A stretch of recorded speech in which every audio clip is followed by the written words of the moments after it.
It's the dictionary. It's the dictionary. It's the dictionary. It's the dictionary. Dictionary. It's the dictionary. It's the dictionary. Ho, hoo, ho, hoo, hee, hoo, ho, ho, ho, hoo, ha, ha. Hello, word nerds, and welcome to the dictionary. I am Spencer, and here are the words. Right here. Okay, the first word is the second form of foxtrot. 2 words with a hyphen. It's an intransitive verb from 1916, which is quite a few years. Oh, no, wait, hold on. Did I? I'm trying to remember. I think, yes, I did. Okay, I got to get my brain all back into sorts, which is sometimes hard to do. So, it is to dance the foxtrot, which of course we learned was a ballroom dance in duple time with slow walking steps, quick running steps, and the step of the two-step. The step of the two-step. Let's go foxtrotting tonight. Let's go have some fun, everybody. Hee-wee. All right, it's sound effects time. I shall do something. Now we have the word foxy, Foxy. It's an adjective from 1528. Number 1, resembling or suggestive of a fox, as in a narrow, foxy face. It's like a fox. I need to shout out, coincidence time, maybe. Just this morning, the podcast Ologies released their episode all about gray foxes. And I said, well, look at that. I just recorded an episode about foxes yesterday. And so what wonderful timing. It's like Eurosinology. I'll have to put a link in the show notes for this Gray Foxes episode on Ologies, the podcast Ologies. Fascinating stuff. They're going to do, I think, another episode more about quote-unquote normal foxes, but these gray foxes have a very sort of like gray, black, white coat, but then like underneath it looks like it's kind of orange, like your typical foxes. And so they have beautiful foxy faces. 1A. This is the sub, resembling or suggestive of a fox as 1A, cunningly shrewd. And in that episode, the gray fox expert, said that this idea of foxes being cunning and shrewd and smart came from Aesop's fables over 2,000 years ago. So you have Aesop to thank for that. 1B, of a warm reddish-brown color, as in foxy eyebrows. This is one of those silly examples that's like just a little highly specific. A foxy hair would have worked just fine, but they decided to throw in eyebrows. It's just their eyebrows on this person that are a reddish-brown color. Their hair is jet black, but somehow they have foxy eyebrows. Look at my foxy eyebrows. Can't do the double thing with my eyebrows. Okay, that's a visual thing. Number 2, having a sharp, brisk flavor. Oh, this is interesting. As in foxy grapes, which probably is about, didn't we have fox grape? Yes, we did. There's fox grape. Because they are sour or musky. And so a foxy grape has a sour or musky flavor. And that would be a sharp, brisk flavor, probably. Ooh, these grapes are so sharp in my mouth. It's foxy. This is definitely a new one to me. It's very specific to the fox grape. Number 3, physically attractive. As in the example, a foxy lady. Boom, boom, boom, boom, boom, boom, boom, boom. Foxy lady.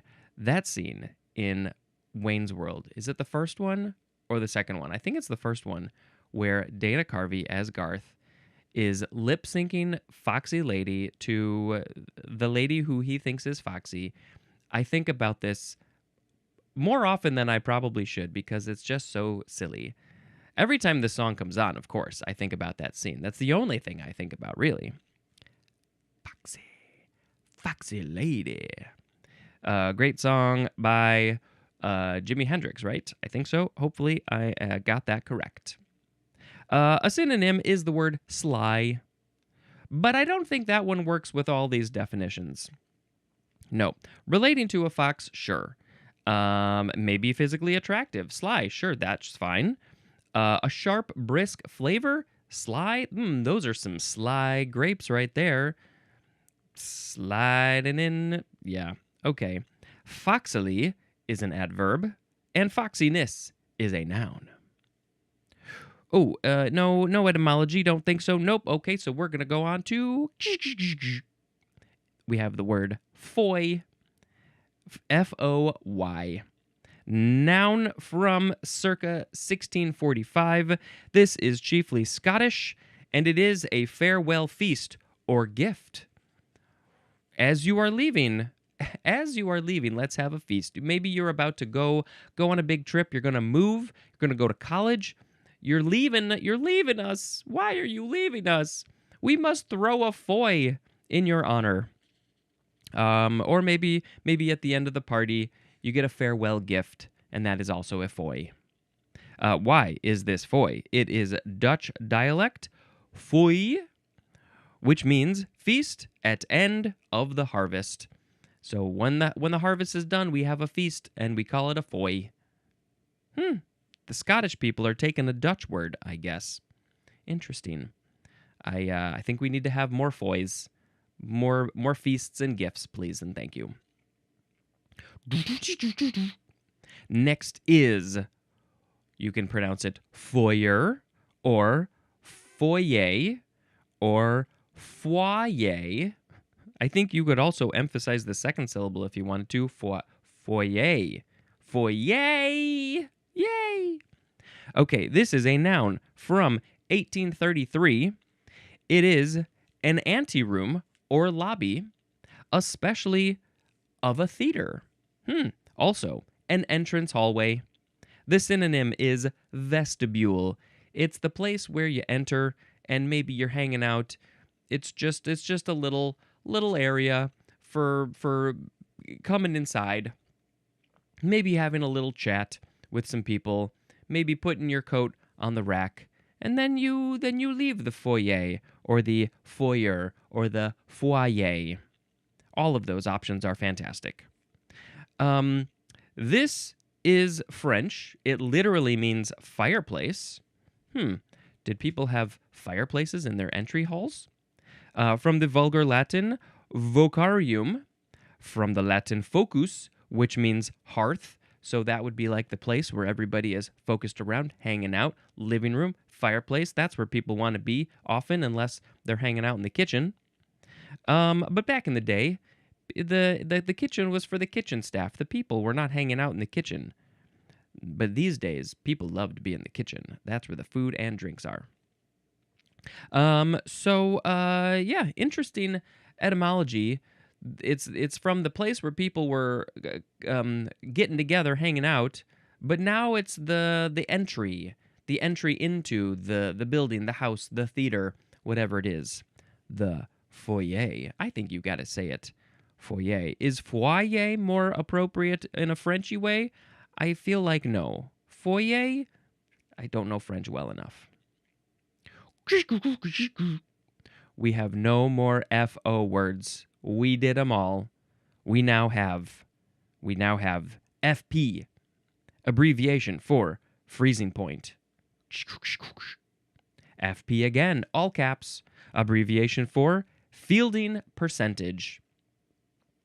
That would be when you're playing a sport.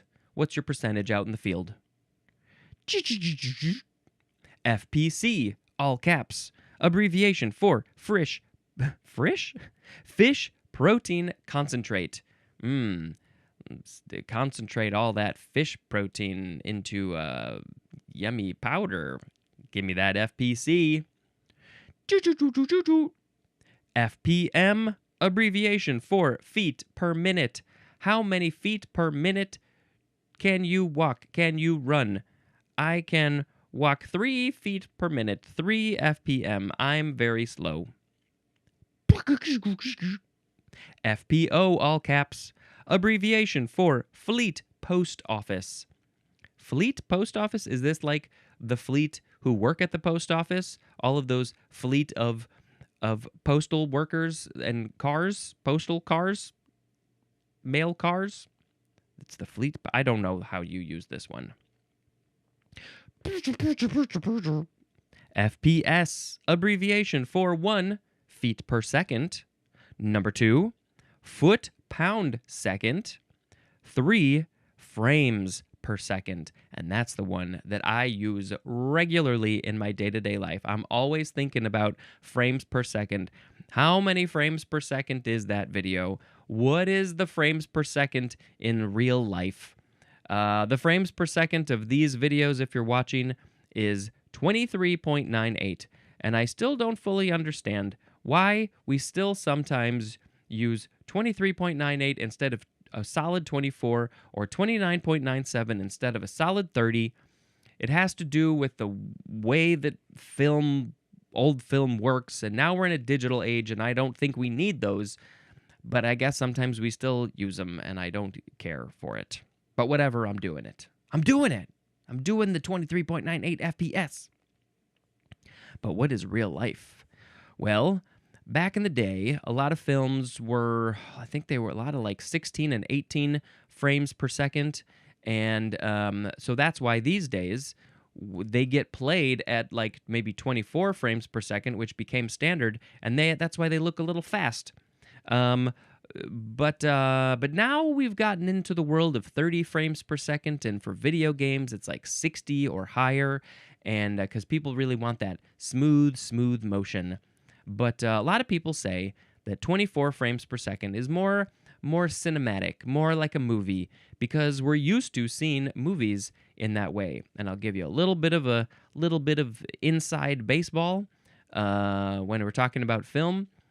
When you have a higher frame rate, higher FPS, more frames per second, you have smaller motion blur. So when I make this motion with my hand, you can see there's a lot of motion blur. But if I were shooting this at 60 frames per second, each frame would be a shorter amount of time, and so there would be less motion blur. So if you want something super real in that way, then maybe you gotta go with the higher frame rate. I love the slow motion videos where they're shooting at thousands of frames per second, because then when you play it back at a normal speed of 23 or 25 or 30, it's very, very slow, and I love it oh so much. High FPS. Now we're in the FR section, which is probably going to go on for a very long time. FR, abbreviation for 1, father. 2, Frank or Frank. Number 3, friar. And number 4, from. FR again, but the F is capitalized. This is the first form. It's an abbreviation for number 1, France or French. And number 2, Friday. It's not Friday right now for me. It's Wednesday. But it's a short week because it was a holiday week. And so I'm only 2 days away from Friday. Yay! Friday, Friday, Friday. The second form of capital F, lowercase r, is the symbol for francium. And we probably mentioned that a while ago, but we are actually going to see the actual francium coming up at some point here. Probably, right? Are we going to even see... Here's francium. That will be just 4 or 5 episodes from now. Okay. Now we have fra. I think that's the proper way to say it. Fra. Capital F-R-A. Noun from 1722. It is used as a title equivalent to the word brother, preceding the name of an Italian monk or friar. And friar, we just saw before, the FR abbreviation is for friar. So it's related. It sure is, because this is Italian. It is short for frate, which is from the Latin frater. It doesn't say this, but there is more at the word brother. And I believe frater means brother. And so what would you say? Would you say, if there is a monk or a friar named Luigi, would you say Fra Luigi? Because it's what you put before their name. It's equivalent to brother. Brother Luigi, brother Mario, Fra Mario, Fra Luigi. All right. And yes, friar, I believe, comes from the same similar etymology, probably. Brother. Because those people, those monks, those friars, they're brothers. All right. Anything else about that? I don't think so. So we got to go to fracas. Yes, you can say fracas, or you can say fracas, or the British people like to say fracas. Fracas? With no S. Fracas. Fracas. This is a noun from 1716. Let's see, the plural would be fracasses, but the British plural would be fracas, because that's where they pull in the S. Fracas. Okay, this means a noisy quarrel. That's what it is. The synonym is brawl. The British people might be seeing a lot of brawls in their pubs. Is that stereotypical of me to say? Possibly. I apologize. The Americans probably have a lot of brawls and fracases in our bars as well. So, where does this word come from? And why are the British people pronouncing it differently? That's what I want to know. Well, I believe this is because it is French. It is, it means din or row or row, however you want to say those. Probably row would be more, so it's like a fight. From the Italian, fracasso or fracasso, which is from fracassare, which means to shatter. Oh, that's interesting. So, I don't know, maybe people shattering bottles and glasses while they're fighting, or being thrown through windows like in an old saloon, or something breaking because people are having a din or a row or a noisy quarrel or a brawl. Once I heard raccoons having a fracas because they sounded like they were fighting. They were probably having just a domestic fight. So I believe then the British pronunciation is more appropriate, because it is probably how the French would have said this word, or do say this word. Do we need to look that up real quick? Let's look up. Let's go to our handy dandy translate page, and we are going to change this one. What was that on Mongolian? Why was that on Mongolian? You know, I gotta learn about the Mongolian words. So the word is fracas. Okay. First of all, it translates in English to smash. And I'm gonna turn up these speakers so we can hear what the fake voice, how they pronounce it. Fracas. Fracas. Yep. They have no need for that S at the end until it's plural, until there are multiple smashes, multiple crashes, multiple shatters, multiple brawls. Fracasses. Fracas. Fracas? I'm no good with the French. Okay, good job, everybody. Although I'm going to keep on saying fracas because I just like to say that word. Next is fracking, noun from 1953. This is the injection of fluid into shale beds at high pressure in order to free up petroleum resources. And examples of those would be oil or natural gas. Frack is a verb. So, this is This is a big old deal. This is very divisive. People who on the left and the right have different feelings about this process. The word is by shortening and alternating from hydraulic fracturing. Fracturing got shortened to fracking.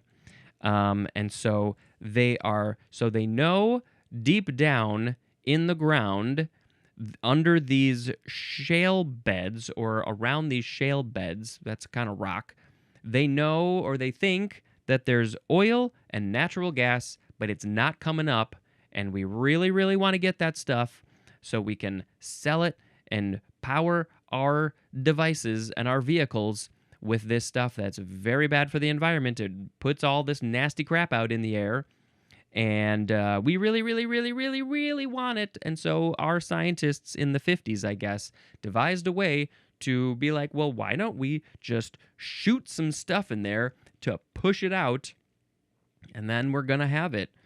Because we can't wait for it to naturally come out. No, we need it now because we're running out of this stuff, and we really, really want it.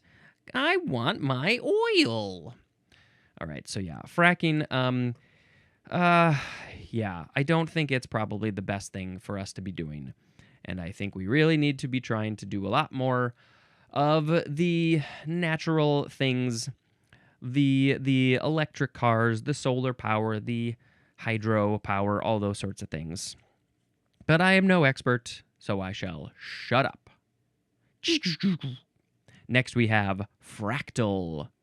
Noun from 1975. This is any of various extremely irregular curves or shapes for which any suitably chosen part is similar in shape to a given larger or smaller part when magnified or reduced to the same size.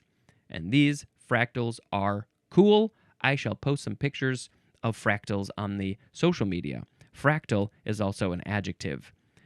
And I'd be shocked if you have never heard of this or seen this, but basically the idea is you have a shape. Let's say it's just some swirly shape, but as you zoom in to the edges, you see the same swirly shape. You zoom in further, it's the same swirly shape. Oh my gosh, it's a fractal. And it just goes on like that in infinity. And usually we see these in, computer-generated things that can go on for infinity. But there are some naturally occurring things, like I'm thinking of, let's see, I want to look up natural fractal. That rhymes, which I also appreciate. Let's see here. 9 amazing fractals found in nature. This is one. Yes. Number 1, Romanesco broccoli. This has lots of, I don't even know how to describe this. It's spirally and more spirally and more spirally. And if you have never seen Romanesco broccoli in person, you must go find some right now, please and thank you. It's a hybrid of broccoli and cauliflower. It grows in a golden spiral, a pattern based on the golden ratio. The spiral gets wider by a factor of phi, that's the Greek symbol, for every quarter turn it takes. This vegetable's tendency to produce buds at an accelerating rate causes this spiral pattern and resulting conical shape. The tip gets taller and taller as the broccoli grows. Oh, it looks fake. It looks fake. Pine cones are fractals. Succulents can be fractals. Ice and snow. Tree branches. Yes, I remember having some sort of computer program way back in the day where you could make a tree thing. And basically, and I still look at the trees in this way, that if you got the big old trunk, and then if you have one branch that comes off, and then if you have another branch that comes off that branch at this similar angle and position as the original one, and it just keeps on going, you start to create this very tree shape. So you add a branch here and a branch here and a branch here, and then it adds on each of those the same type of branch. It's like, whoa, dude, you got a tree. Right there, you got a tree. Look at trees in that way. You'll see something cool. Copper crystals, rivers, interesting, leaf veins, and foam. These are all, I guess, fractally in their creation. Okay, fractal. Where does this word come from? It's French, from the Latin fractus, which means broken or uneven. Also from the verb frangere, which means to break, plus the French al, which is just a suffix, and that's it. So breaking something up into its pieces or something. I don't know. But fractals are very, very cool. They make my brain go, ow! Next is fracted. Fracted. Fracted. Adjective from 1547. This is obsolete, and the synonym is broken, which fits perfectly with that etymology that we just read. We just read it from that Latin verb frangere, which means to break. So if you have broken a vase, your mom's favorite vase, then that vase is a fracted vase. Okay. Next is fraction. Noun from the 14th century, number 1A. A numerical representation indicating the quotient of two numbers. And we have an example here. So the decimal version would be 3.234. And this is not what I was expecting to see. The numerical representation indicating the quotient of two numbers. So I guess is 3.234 a fraction? I would call that a decimal and not a fraction, because the fraction portions with the slashes are 3 over 4, 3/4, which would be 0.75. And the other one is 5/8, 5 over 8. And I don't know that number off the top of my head. Is it 0.625? I'm not sure. Or 3.234, is that also a fraction because it's not a whole number? Maybe. The quotient of two numbers. I don't know enough about those numbers, so we're going to go to 1B1. A piece broken off, and the synonym is fragment. Oh, we just watched a movie.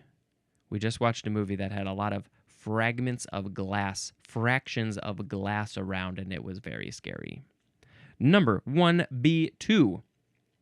A discrete unit, and the synonym is portion, just a little piece. I am reading you a fraction of the dictionary, just a little portion, a very, very, very tiny portion. I don't even know what the fraction would be. It would be 1 over thousands, 1 over 5,000. I don't even know. Number 2, one of several portions separable by fractionation. And examples of what these portions are would be of a distillate. Something's been distilled, and you've used fractionation, and so a part of that is a fraction. Number 3, the synonyms are bit and little. Can I just have a little bit of that thing? Just a fraction of your pie? That would be wonderful. Please, a fraction of pie? That's all I want. The example is a fraction closer. I'm going to step a fraction closer, just a little bit closer. Still have to have my mouth by the mic. I'm a little bit closer. It's very awkward standing like this. Okay, I'm not going to do that anymore. Let's see. Yes, the etymology says this is from the Latin fractio, which means act of breaking, from the Latin frangere, which means to break. And there's more at the word break. So you're just breaking off a piece of that Kit Kat bar. Give me a fraction of that Kit Kat bar. No, actually give me the whole Kit Kat bar. I don't want a fraction of it. But you can break me off a piece, and then another piece, and another piece, and just give me the whole thing. Fractiony. Next is fractional, with an AL at the end. Adjective from 1650. Number 1, of relating to or being a fraction. Are you a fraction? Then you are fractional. Number 2, of, relating to, or being fractional currency. So would this be like the in America, the pennies, nickels, dimes, quarters are all of those fractional currencies because they are a fraction of the dollar? I'm going to say yes. Okay. Number 3, relatively small, and the synonym is inconsiderable. Inconsiderable. It's so we don't even need to consider it. It's so tiny, it makes no sense. This is like an office space. They were taking fractions of a penny and putting them into their own account, and they were fractional. They were so small, nobody cared about them. Number 4, of, relating to, or involving a process for separating components of a mixture through differences in physical or chemical properties, as in fractional distillation. We saw earlier, we had a similar thing about this distillate thing. Where was that? Can't find it. It was in fraction? Spencer, you got to read. Here we go. One of several portions, like a distillate, separable by fractionation, which are we going to see that later? I don't even think we're going to see fractionation. We got something similar up there maybe, but, there's that. There's fractionate. Yeah, I think it's going to be in that one, probably. Okay, so fractional, relating to, involving a process for separating components of a mixture through differences in physical or chemical properties. So you're taking some stuff. You got some stuff, and you're breaking it apart into its pieces based on its physical properties, chemical properties. You probably have to put them in some sort of chemical bath to get those chemical pieces to break apart, and you're taking it down, you're fractionaling it, which I'm just going to say is a verb, into its fractional pieces. Fractionally is an adverb. All right, we now have one more word for this episode, and we've already seen it. We briefly talked about it just mere minutes ago. It is fractional currency. 2 words. Noun from 1862. Number 1, paper money in denominations of less than $1 issued by the U.S. from 1863 to 1876. So I did not realize that the U.S. government was making paper money for things smaller than $1. And of course, now, I gotta look it up. I gotta see what I am not a money and coin nerd, which I say lovingly, but I have an appreciation for these old coins and monies. Let's see, fractional currency, and then let's just type in U.S. 1863. I had to find the numbers. We're gonna put this link in the show notes. 50 cent paper money depicting Francis E. Spinner. Who even was that? An American politician from New York. He served as treasurer of the U.S. from 1861 to 1875. So he was like, you know what? You're going to put my face on that money. That 50-cent paper money. I'm the treasurer while that money is being, maybe it didn't even exist. And he was like, I want my face on some money. And so I'm going to create this fractional currency, and you're going to put my face on there. Please and thank you. Because it seems like this fractional currency lined up perfectly with his time as treasurer. Fascinating. Are there other ones? The first issue, there was 5 cent, 10 cent, 25 cent, and 50 cent. And that looks like that was, there was even in the third issue in 1864 to 1869, there was a 3 cent paper money. What? That seems crazy. Now, if somebody had any of these, that would be worth a lot of money, and I would never want to sell it. Oh, and they got pictures of all these. These are cool. There's the 3 cent one, I think. Very cool. Man, I'm sure these things barely even exist anymore. A lot of them are like, they're not quite square, but they're closer to square than our typical money now. Oh man, these are super duper crazy and cool, and I don't know if I even knew about these. Sweet fractional currency. All right, well, I talked about that a while. Now let's talk about number 2, currency in denominations less than the basic monetary unit. And so these ones are not probably paper. These are the coins probably, and lots of different countries have these. Is it in England?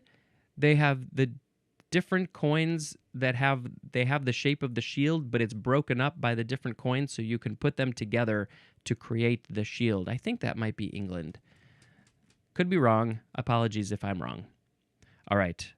Well, we have reached the time in our show where we must pick a word of the episode, and if we don't, the whole world will end. So we are going to reread them quickly. We had fox-trot, foxy, foy, foyer or foyer or foyer or FP, FP, FPC, FPM, FPO, FPS, FR, FR, FR, FRA, fracas, fracking, fractal, fracted, fraction, fractional, and fractional currency.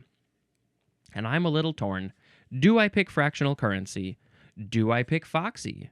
Wow, that fractional currency is foxy. This paper keeps on falling out. I need to have my paperclip on it. Let's see. I don't think I need to pick any of the other ones, so I am torn now between foxy and fractional currency. Two very similar words. Let's pick fractional currency as the word of the episode, but look at that fractional currency from 1863. It's super duper foxy. It's staring at me. That old treasurer is looking at me on the 50-cent piece of paper called the fractional currency. That old treasury man is foxy! Foxy! All right, that's fine. Let's see. Do I have another movie to tell you about? Trying to think. I need to bring up my list. I believe I mentioned the, I think I know what it is. Yes, it is the new documentary on HBO/Max called Pee-wee as Himself. And this is a 2-part documentary, so I think total it's about 3.5 hours. And it's a documentary about Paul Rubens, is what it is, and he spent a whole lot of his life as Pee-wee, and it's beautiful and funny and sad and eye-opening and really amazing. And if you don't know, he passed away, I think it was July of 2023. He was battling cancer and almost nobody knew about it. He was incredibly secretive. The filmmakers didn't even know about it. And he died before they really finished the documentary. I think they were actually trying to get one more interview, and they didn't get it. So then they had to finish the documentary after he passed away. And man, I could use so many more hours of this, but this is what we get, about 3.5 hours. And I like that it doesn't feel rushed, but you get all the different main points of his life, and they are, I think, well fleshed out, each sort of main point in his life. But you just get to learn about who he was. And I think what he went through in those years, in mostly the 90s, I guess, he went through a lot of undeserved crap. And I feel really bad for him because he had to live with that for most of his life. And he was just somebody who wanted to bring joy and happiness and love and creativity to the world, to kids, to adults, to everybody. And what a fascinating person. And I wish I would have gotten to meet him.